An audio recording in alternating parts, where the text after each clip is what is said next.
soportan siglos de explotación, pero su hambre es la misma hambre de los marginados. Usted ha dicho que su lucha es nacional y chapaneca, por supuesto. ¿Alguna vez, Marcos, allá en las pesadillas y los sueños, ha escuchado usted el clamor unido de los agraviados, con todo lo que esto puede representar? Sobre todo en esta marcha. Pero en ese sentido nosotros prevíamos que iba a pasar eso, y las comunidades cuando nos mandan acotan o ponen el lazo, como decimos allá, para que solo se vaya sobre un objetivo. De una u otra forma, cada paso de la marcha surge no solo la escucha de ese grito, sino la tentación de hacerse eco de ese grito. Y nada más fácil ni más irresponsable para cualquiera que hacerlo. Porque es fácil ir al paso y decir, yo también reivindico tu grito, y luego regresarnos. Nosotros hemos tratado de resistir a eso y decirle a la gente, sí, reconocemos que ese grito es justo, pero nosotros ahorita vamos sobre eso, no podemos ir sobre algo más. Pensamos que es lo mínimo sincero. Y lo preocupa la posibilidad de que los marginados se agrupen y se hagan cada vez más un cuerpo sólido. Ojalá. No solo me asusta, lo deseo. Lo deseo. Sí, lo que no deseo es que se creen falsas expectativas sobre una persona o sobre un movimiento que no nace el 1 de enero del 94. Si nosotros podemos hacer lo que podemos hacer, es porque tenemos un trabajo previo de muchos años y de mucho sacrificio. No es fácil hacerlo, no es fácil tener la cohesión, la homogeneidad, la unidad que tiene el Ejército Zapatista, que ha resistido tantos embates, tantos ataques a su unidad para resquebrajarlo. Pareciera ver que el EZLN nace el 1 de enero del 94 y son los medios y las noticias y todo eso, y antes hubo un periodo que nadie está viendo, todo ese periodo de sombras. Eso puede ser una tentación de que un movimiento puede empezar así, pensando que el primer paso va a ser la legitimidad, y no es cierto. Para que un movimiento se gane la legitimidad, tiene que hacer un trabajo interno, porque sobre todo la legitimidad es un reconocimiento propio. La organización social, en este caso, tiene que ser legítima ante sí mismo y luego ante los demás, y eso no se consigue con un alzamiento, se consigue con un trabajo previo. Pero pienso en los agraviados, tantos millones enfrentados al statu quo. ¿Eso qué podría desatar, Marcos? Eso es lo que está en juego aquí. Ese conflicto es irremediable, y nosotros se lo dijimos a Fox. Sobre eso no hay vuelta de hoja. Lo que está en juego aquí, en nuestro movimiento y nuestro acercarnos a la capital, es cómo se va a enfrentar ese conflicto. Pero no pueden pensar que ese conflicto va a seguir latente o va a ser controlable, va a tronar. Lo que van a señalar ahora es si ese conflicto lo van a enfrentar por la vía del diálogo y la negociación, o van a recurrir al recurso de las armas, al recurso de la violencia. Porque finalmente los movimientos sociales, ese movimiento que va a estallar, se va a plantear la misma perspectiva. Va a tener que escoger entre la vía política o la vía armada para enfrentar ese conflicto, pero no tiene caso hacerse ilusiones donde que se va a poder diluir ese descontento que está creciendo, no se va a poder. Por eso es lo que nos preocupa, porque no creo que ni ganen ellos, los que están arriba, ni que ganen los movimientos sociales, si esto se va a dirimir por el hecho de la violencia, porque una cosa es que la guerra y la revolución aparezcan en un corrido o en un poema, y otra cosa es vivirla, y nosotros ya la vivimos y sabemos lo que cuesta. La miseria... ¿Alguien va a ver este programa? ¿Cómo? ¿Alguien va a ver este programa? Porque son las 3 de la mañana, no hay nadie. Usted no. Solo los desvelados. He perseguido un año. No, otro ratito de frío, Marcos. No, yo me puedo estar toda la vida, bueno, pero órale. El televidente es el que no va a aguantar, güey. La miseria es mucho más que un cuerpo famélico. Es la niña que vio a Berto Castillo abrazada a una piedra, su hija. Y son las 50 niñas de un internado que compartían una muñeca de la que solo carne y hachas. Usted, Marcos, ¿cómo se representa la miseria?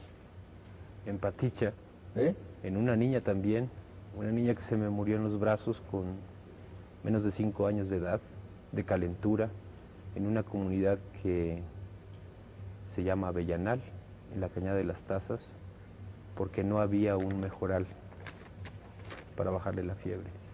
Y se me fue en las manos Tratamos de bajarle la fiebre con agua, con trapos mojados, la bañábamos y todo, y entre su padre y yo se nos fue. Y no requería intervención quirúrgica ni un hospital, necesitaba una pastilla, un mejoralito, no sé ahora si existen todavía, pero en ese entonces era eso. Y entonces ahí nosotros dijimos, no, pues esto es ridículo, porque además esta niña ni siquiera nació, no había un acta de nacimiento. ¿Y qué más miserable que naces y nadie te conoce, y te mueres y nadie te conoce? Marcos, ¿qué siente usted con un ser que se le moría? Sientes impotencia, coraje, sientes que se te cae todo el mundo encima, que todo lo que pensaste, que todo lo que hiciste antes es inútil. Si no puedes evitar esa muerte, que sí es evitable, porque es completamente injusta, absurda, irracional, estúpida. Y si esas emociones terribles se repiten muchísimos, Marcos, ¿es posible una lucha que persiga en el fondo, aunque no lo declare, gestos de venganza? Ese es el peligro, el riesgo. Si ese rencor social no se organiza, necesariamente tiende la venganza. Y en el caso de los grupos indígenas puede tender al fundamentalismo. Y entonces sí ya no hay diálogo que valga. Y que lo digan los europeos, y que lo digan los asiáticos y los norteamericanos. Y ahí sí, en ese tipo de movimientos, ahí sí hay globalización, no hay fronteras. Por eso nosotros decimos, lo que es preferible es que se organice ese descontento y que enfrente sus demandas, que las lleve adelante, pero simplemente que tenga la puerta de poder resolverlas de una forma humana y no de una forma inhumana. En todo caso, que la sabiduría o la sapiencia de ese movimiento escoja, porque tampoco se trata de decirle a la gente, yo voy a pensar por ti, y ahora nos convertimos o nos erigimos en el líder de la izquierda radical, moderada, o ya no sé cuántas izquierdas haya, que digan, deben transitar por este lado. Nosotros decimos, nuestra responsabilidad es abrir puertas, y confiamos en que la gente tiene la sabiduría para escoger la puerta correcta. La tiene. Pero con el hambre es terrible la sabiduría. No se llevan muy bien el hambre y la sabiduría. Llevamos mucho tiempo con hambre y hemos sobrevivido, y no necesariamente ajustando cuentas con el otro. ¿Cuánto se ha perdido en el camino, Marcos? Nada. Aquí estamos, sí. Lo que se ha perdido es la vergüenza. Este país no tiene vergüenza. Marcos, ¿cuántas víctimas que vivieron sin saber lo que es la vida? Eso es lo que ya no queremos que se repita. Eso es lo que no queremos que se repita. Ya no queremos que se repita, Patricia, que no nace y no se muere. No existe. No existe para ti, no existe para el público, no existió para Fox, ni para nadie. Fuera de su familia no existió para nadie, ni siquiera tiene una tumba o a dónde va a ir. Eso no se debe volver a repetir. Lo que nosotros decimos es, queremos la oportunidad de que eso no se repita. Ya sabemos que el sistema no lo puede resolver. ¿Y cuánto se está repitiendo ahora? Menos. Ahora, con la resistencia de las comunidades indígenas, nosotros bajamos la tasa de mortalidad a entre 200 y 300 al año. Teníamos en 1994 15,000 al año, la mayoría menores de 5 años, que no aparecen en las estadísticas del DIF o del INI, porque nunca tuvieron acta de nacimiento. Son comunidades que están a 3-4 días de camino a pie del punto donde se agarra un camión que va a la cabecera municipal. Estoy hablando de la zona de la Selva Lacandona. Ahí naces y te mueres y nunca exististe. Pero nosotros sí lo sabíamos, porque ahí estábamos nosotros y estábamos llevando la cuenta. En la zona del norte, los Altos, la selva y la región de costa y sierra, contamos en 1992 15,000 muertos. Vivir sin ser, Marcos. Finalmente. Es un infierno, ¿no? Y no solo eso, y si vives siendo, lo es con vergüenza, porque los que alcanzaban a sobrevivir tenían que enfrentar el dilema de dejar de ser indígenas y tratar de dejar de serlos para que lo aceptaran afuera, en las cabeceras municipales, en los centros de producción, porque el hecho que llegaras con la carga indígena era ya que eras objeto de burla y de engaño. Por el hecho de llevar una piel morena y hablar otra lengua, ya significaba que tu producto bajaba de precio, con el coyote, con el comerciante. Por la piel morena, Marcos, no se define la actitud del mundo empresarial, del mundo del billete, del mundo de la prepotencia, no se sintetiza toda su actitud frente a los indígenas en una sola palabra que es racismo. Finalmente, y de todo el país, porque el racismo no solo existe pues en la gente de piel blanca, también en la gente de piel morena, que se avergüenza de lo que es o que repite ese racismo como espejo. Finalmente, los malos ya no son los morenos, ahora los malos son los blancos. O sea, ¿en qué medida el racismo es el color, el pigmento de la piel, el color de los ojos o la cadencia en el habla? Y la actitud, Marcos, la actitud sobre todo, vivir desviando los ojos de los feos, pues, de las feas, de los mugrosos. Las muecas de asco, Eso. desprecio. Sí, todo eso, pues. Eso es lo que pensamos que este país ya no va a repetir. No, todavía no. ¿Qué está diciendo usted? Ojalá.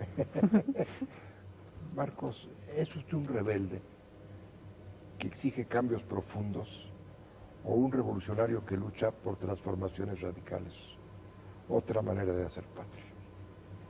Nosotros nos ubicamos más como un rebelde que quiere cambios sociales, es decir, la definición como el revolucionario clásico no nos queda, no porque no querramos, sino porque en el contexto en el que surgimos, las comunidades indígenas, no es posible esa expectativa.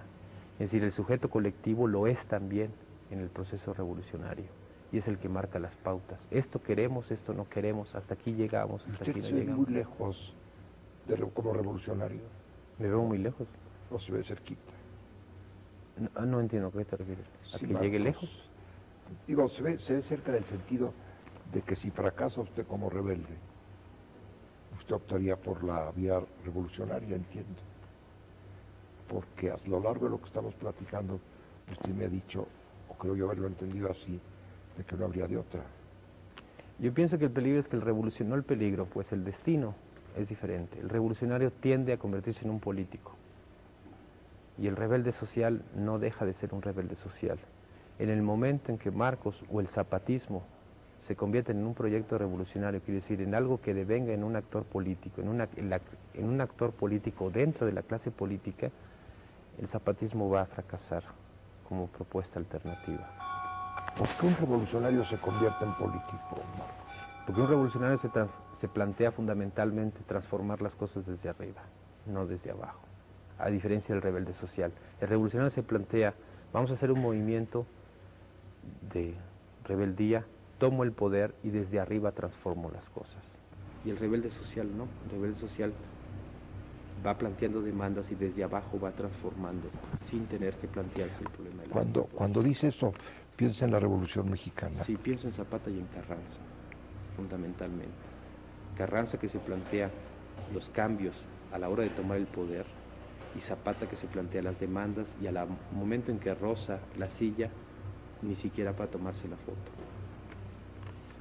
Nosotros identificamos con el zapatismo y no con el resto. Incluso esa distancia al villismo ni siquiera nos tomaríamos la foto. No digo que está mal, yo creo que se necesitan las dos cosas. Se va a necesitar políticos, desgraciadamente, pero también se van a necesitar rebeldes sociales. Creo que el zapatismo tiene que optar y va a optar por los rebeldes sociales. La palabra político está bien o está mal. Usted me hará el favor de aclararlo, Marcos. Yo pienso que usted es político. No tengo duda de que es escritor de prosa rimada y guerrillero. ¿Qué estadista le atrae? ¿Qué poeta lo inspira? ¿Y qué guerrillero le da fuerza? Bueno, de atrás para adelante, como jefe militar, Villa. Movimiento social armado, Zapata. Como líder social no veo ninguno en el horizonte actual. Los grandes hombres de Estado son de la prehistoria ya. Ahorita hay mercadólogos, buenos o malos. ¿Cuál se aproximaría? Pues ahorita sí que tengo en el horizonte ninguno.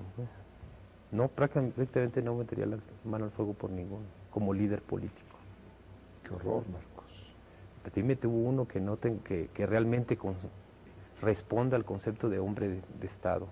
No hay.